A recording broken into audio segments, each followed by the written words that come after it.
Hi, chapter 2 coming up. George's Marvellous Medicine by Roald Dahl.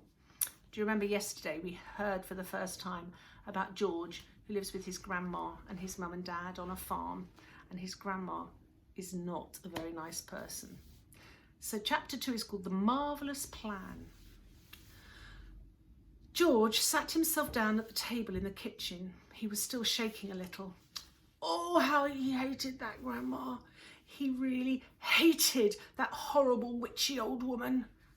And all of a sudden he had a tremendous urge to do something about her. Something whopping, something absolutely terrific. A real shocker. A sort of explosion. He wanted to blow away the witchy smell that hung about her in the next room. He may have been only 8 years old, but he was a brave little boy. He was ready to take this woman on.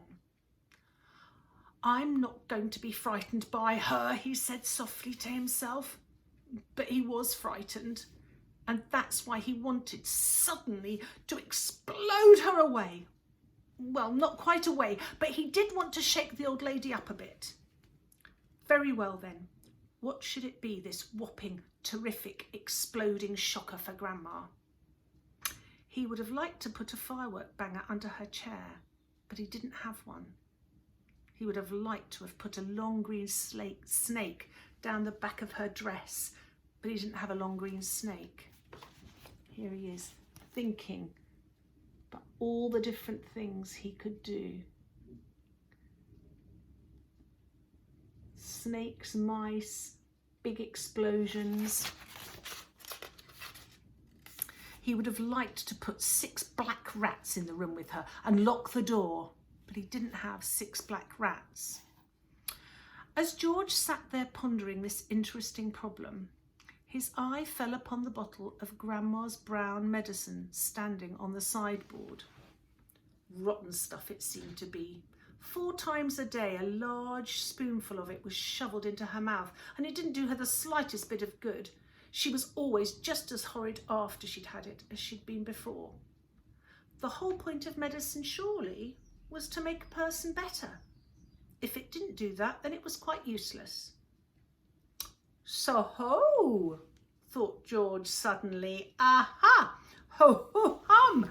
I know exactly what I'll do. I'll make her a new medicine, one that is so strong and so fierce and so fantastic that it will either cure her completely or blow off the top of her head. I'll make her a magic medicine, a medicine no doctor in the world has ever made before. George looked at the kitchen clock. It said 10:05. There was nearly an hour left before Grandma's next dose was due at 11. Here we go then, cried George, jumping up from the table. A magic medicine it shall be.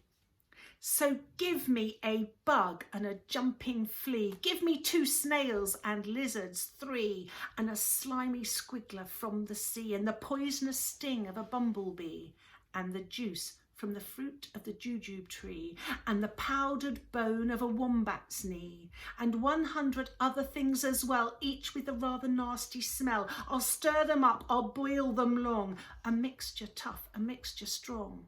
And then, hey-ho, and down it goes, a nice big spoonful, hold your nose. Just gulp it down and have no fear. How do you like it, Granny dear?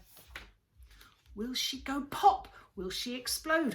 Will she go flying down the road? Will she go puff in a puff of smoke? Stop fizzing like a can of Coke? Who knows? Not I. Let's wait and see. I'm glad it's neither you nor me.